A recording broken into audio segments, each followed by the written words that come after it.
Hello students. In this video we shall discuss about sodium potassium pump. This topic is very much related to biology. ਇਹ zoology ਦਾ part ਆ I think so, ਲੇਕਿਨ ਆਪਾਂ S block elements ਦੇ ਵਿੱਚ discuss ਕਰ ਰਹੇ ਹਾਂ ਕਿਉਂਕਿ ਸੋਡੀਅਮ ਤੇ potassium both these elements belong to S block of the periodic table.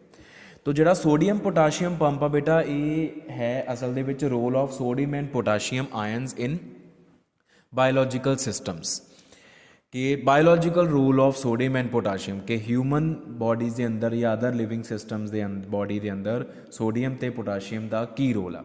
ਤੋ if you talk about animals ਔਰ ਵੀ ਹਿਊਮਨ ਬੀਇੰਗਸ ਤਾਂ ਸਾਡੀ ਬੋਡੀ 'ਚ ਸੋਡੀਅਮ ਐਂਡ ਪੋਟਾਸ਼ੀਅਮ ਦਾ ਜੋ ਰੋਲ ਹੈ it is studied in the form of sodium potassium pump. तो ये sodium potassium pump की चीज़ आ बेटा ये डिस्कस करन तो पहला आपां सानू पता कि our body is made up of muscles and muscles are made up of very small cells.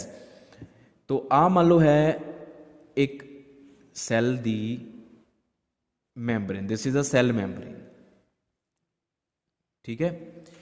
ਤੁਸੀਂ ਇਹਨੂੰ ਸਰਕੂਲਰ ਵੀ ਡਰਾ ਕਰ ਸਕਦੇ ਹੋ, ਅਗਰ ਸੈੱਲ ਨੂੰ ਸਰਕਲ ਡਰਾ ਕਰ ਲਿਆ, ਸਫੇਰਿਕਲ ਡਰਾ ਕਰ ਲਿਆ ਤਾਂ ਦਿਸ ਇਜ਼ ਐਕਚੁਅਲੀ ਸੈੱਲ ਮੈਂਬਰੇਨ, ਠੀਕ ਹੈ। ਤੋ ਸੈੱਲ ਆ ਹੋ ਗਿਆ ਸੈੱਲ ਦਾ ਐਕਸਟੀਰੀਅਰ ਔਰ ਆ ਹੋ ਗਿਆ cell the interior. This is the external part of cell, this is the internal part of. ਇੱਥੇ ਇੱਕ ਨਿਊਕਲੀਅਸ ਪਿਆ ਹੋਗਾ ਸੈੱਲ ਦਾ, ਇਹ ਅੰਦਰ ਵਾਲਾ ਹਿੱਸਾ ਸੈੱਲ ਦਾ, ਇਹ ਬਾਹਰ ਵਾਲਾ ਹਿੱਸਾ, ਠੀਕ ਹੈ। ਆ ਵॉल ਹੋ ਗਈ ਨਾ, ਅਸਲ 'ਚ ਸੈੱਲ ਵॉल ਡਰਾ ਕੀਤੀ ਆਪਾਂ, this is actually cell wall. ਤੋ ਸੈੱਲ ਦੇ ਬਾਹਰ ਸੋਡੀਅਮ ਐਂਡ ਪੋਟਾਸ਼ੀਅਮ ਬੋਥ ਦਾ ਆਇਨਸ ਆਰ ਪ੍ਰੈਜ਼ੈਂਟ, ਸੈੱਲ ਦੇ ਅੰਦਰ ਵੀ ਸੋਡੀਅਮ ਐਂਡ ਪੋਟਾਸ਼ੀਅਮ ਬੋਥ ਦਾ ions are present. Outside the cell ਜਾਂ in the exterior of cell ਜਿਹੜੀ ਸੋਡੀਅਮ ਪੋਜ਼ਿਟਿਵ ਦੀ ਜਾਂ ਸੋਡੀਅਮ ਆਇਨਸ ਦੀ ਕੰਸਨਟ੍ਰੇਸ਼ਨ ਆ ਉਹ ਹੈ ਨੀਅਰ ਅਬਾਊਟ 0.15 ਮੋਲਰ ਔਰ ਜਿਹੜੀ ਪੋਟਾਸ਼ੀਅਮ ਆਇਨਸ ਦੀ ਕੰਸਨਟ੍ਰੇਸ਼ਨ ਹੈ ਉਹ ਹੈ ਅਬਾਊਟ 0.004 ਮੋਲਰ। ਇਨਸਾਈਡ ਦਾ ਸੈੱਲ ਜਿਹਨੂੰ ਆਪਾਂ ਇੰਟਰਾ ਸੈਲੂਲਰ ਫਲੂਇਡਸ ਕਹਿੰਦੇ ਆ, ਫਲੂਇਡਸ ਮਤਲਬ ਲਿਕੁਇਡਸ, ਜਿਹੜੇ ਸੈੱਲ ਦੇ ਅੰਦਰ ਫਲੂਇਡਸ ਪਏ, ਇੰਟਰਾ ਸੈਲੂਲਰ ਫਲੂਇਡਸ, ਉਹਨਾਂ ਦੇ ਵਿੱਚ ਸੋਡੀਅਮ ਆਇਨ ਦੀ ਜਿਹੜੀ ਕੰਸਨਟ੍ਰੇਸ਼ਨ ਹੈ ਉਹ ਹੈ ਅਰਾਊਂਡ 0.01 ਮੋਲਰ ਤੇ ਪੋਟਾਸ਼ੀਅਮ ਦੀ ਕੰਸਨਟ੍ਰੇਸ਼ਨ ਹੈ 0.15 ਮੋਲਰ, ਠੀਕ ਹੈ ਜੀ। ਹੁਣ ਸੋਡੀਅਮ ਪੋਟਾਸ਼ੀਅਮ ਪੰਪ ਕੀ ਆ? Sodium potassium pump is actually a transportation process, ਇੱਕ ਟਰਾਂਸਪੋਰਟੇਸ਼ਨ ਫਿਨੋਮੀਨਾ ਹੈ। ਇਸ ਟਰਾਂਸਪੋਰਟੇਸ਼ਨ ਪ੍ਰੋਸੈਸ ਦੇ ਵਿੱਚ ਕੀ ਹੁੰਦਾ ਵਾ, sodium positive ions they are expelled out of the cell, they move out of the cell through cell walls, and potassium ions they move inside the cell through cell walls. sodium ion the cell ਚੋਂ ਬਾਹਰ ਨਿਕਲਣਾ and simultaneously potassium ion the cell ਦੇ ਅੰਦਰ ਆਣਾ। this process, this transportation process is named as sodium potassium pump. ਤੋ ਹੁਣ ਦੇਖਿਆ ਜਾਵੇ ਆ ਇਕੁਇਲਿਬਰੀਅਮ ਵੈਲਿਊਜ਼ ਆ ਕੰਸਨਟ੍ਰੇਸ਼ਨਸ ਦੀਆਂ ਜੋ ਕਿ ਯੂਜੂਅਲੀ ਬੋਡੀ ਦੇ ਵਿੱਚ ਪਾਈਆਂ ਜਾਂਦੀਆਂ। ਹੁਣ ਸੋਡੀਅਮ ਪੋਜ਼ਿਟਿਵ ਦੀ ਜਿਹੜੀ ਕੰਸਨਟ੍ਰੇਸ਼ਨ ਆ ਆਊਟਸਾਈਡ ਦਾ ਸੈੱਲ ਉਹ ਜ਼ਿਆਦਾ ਵਾ ਐਜ਼ ਕੰਪੇਅਰ ਟੂ ਇਨਸਾਈਡ ਦਾ ਸੈੱਲ, ਅਤੇ ਪੋਟਾਸ਼ੀਅਮ ਆਇਨ ਦੀ ਕੰਸਨਟ੍ਰੇਸ਼ਨ ਸੈੱਲ ਦੇ ਅੰਦਰ ਜ਼ਿਆਦਾ ਆ, ਬਾਹਰ ਘੱਟ ਆ। ਤੋ ਅਗਰ ਆਪਾਂ ਔਸਮੋਸਿਸ ਜਾਂ ਡਾਈਫਿਊਜ਼ਨ, ਔਸਮੋਸਿਸ ਪ੍ਰੋਸੈਸ ਦੀ ਗੱਲ ਕਰੀਏ ਤਾਂ ਉਹਦੇ 'ਚ ਕੀ ਹੁੰਦਾ ਵਾ, ਸੌਰੀ ਅਗਰ ਆਪਾਂ ਡਾਈਫਿਊਜ਼ਨ ਦੀ ਗੱਲ ਕਰੀਏ, ਡਾਈਫਿਊਜ਼ਨ 'ਚ ਆਪਾਂ ਕੀ ਪੜ੍ਹਦੇ ਹੁੰਦੇ ਆ, movement from higher concentration to lower concentration, ਠੀਕ ਹੈ। ਤਾਂ ਉਸ ਹਿਸਾਬ ਨਾਲ ਸੋਡੀਅਮ ਦੀ ਮੂਵਮੈਂਟ ਬਾਹਰੋਂ ਅੰਦਰ ਹੋਣੀ ਚਾਹੀਦੀ ਅਤੇ ਪੋਟਾਸ਼ੀਅਮ ਦੀ ਮੂਵਮੈਂਟ ਅੰਦਰੋਂ ਬਾਹਰ ਹੋਣੀ ਚਾਹੀਦੀ, but this does not take place, ਇਹ ਨਹੀਂ ਹੁੰਦਾ, ਇਸ ਤੋਂ ਆਪੋਜ਼ਿਟ ਹੋ ਰਿਹਾ। ਕੰਸਨਟ੍ਰੇਸ਼ਨ ਗ੍ਰੇਡੀਐਂਟਸ ਦੇ ਆਪੋਜ਼ਿਟ ਟਰਾਂਸਪੋਰਟੇਸ਼ਨ ਹੋ ਰਹੀ ਆ। ਤੋ ਅਗਰ ਆਪੋਜ਼ਿਟ ਹੋ ਰਹੀ ਆ ਤਾਂ ਉਹਨੂੰ ਕਰਵਾਉਣ ਦੇ ਲਈ ਇਹਦਾ ਮਤਲਬ ਇਹ ਪ੍ਰੋਸੈਸ ਸਪੌਂਟੇਨੀਅਸ ਤਾਂ ਨਹੀਂ ਹੋਊਗਾ। ਜੇ ਸੋਡੀਅਮ ਪੋਜ਼ਿਟਿਵ ਨੇ ਅੰਦਰੋਂ ਬਾਹਰ ਜਾਣਾ ਆ, ਕੰਸਨਟ੍ਰੇਸ਼ਨ ਗ੍ਰੇਡੀਐਂਟ ਦੇ ਆਪੋਜ਼ਿਟ ਜਾਣਾ ਆ, then energy has to be supplied, ਸਾਨੂੰ ਐਨਰਜੀ ਦੇਣੀ ਪਊਗੀ।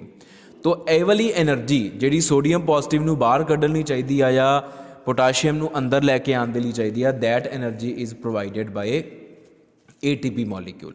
ATP molecule is converted into ADP molecule and one phosphate group is released and large amount of energy is released during this process. Adenosine triphosphate adenosine diphosphate ਦੇ ਵਿੱਚ ਜਦੋਂ convert ਹੁੰਦਾ ਤਾਂ large amount of energy is released. This energy is used for this transportation process. ਇਹ ਵਾਲੀ energy ਦੀ help ਦੇ ਨਾਲ sodium ions ਬਾਹਰ ਜਾਂਦੇ ਆ ਤੇ ਪੋਟਾਸ਼ੀਅਮ ਆਇਨਸ ਅੰਦਰ ਜਾਂਦੇ ਆ। ਠੀਕ ਹੈ, ਤੋ ਜੋ ਦੇਖਿਆ ਗਿਆ ਵਾ ਉਹ ਇਹ ਦੇਖਿਆ ਗਿਆ ਕਿ ਜਦੋਂ ਇੱਕ ATP ਮੋਲੀਕਿਊਲ ADP ਦੇ ਵਿੱਚ ਹਾਈਡਰੋਲਾਈਜ਼ ਹੁੰਦਾ ਕਨਵਰਟ ਹੁੰਦਾ ਵਾ ਤਾਂ ਜਿੰਨੀ એનર્ਜੀ ਨਿਕਲਦੀ ਆ ਉਸ એનર્ਜੀ ਦੇ ਨਾਲ ਇਸ ਸੋਡੀਅਮ ਪੋਟਾਸ਼ੀਅਮ ਪੰਪ ਦੇ ਵਿੱਚ ਟਰਾਂਸਪੋਰਟੇਸ਼ਨ ਪ੍ਰੋਸੈਸ ਦੇ ਵਿੱਚ 3 sodium positive ions they move out of the cell and simultaneously 2K positive ions they move inside the cell. ਉਹ ਬਾਹਰੋਂ ਅੰਦਰ ਆਉਂਦੇ ਆ।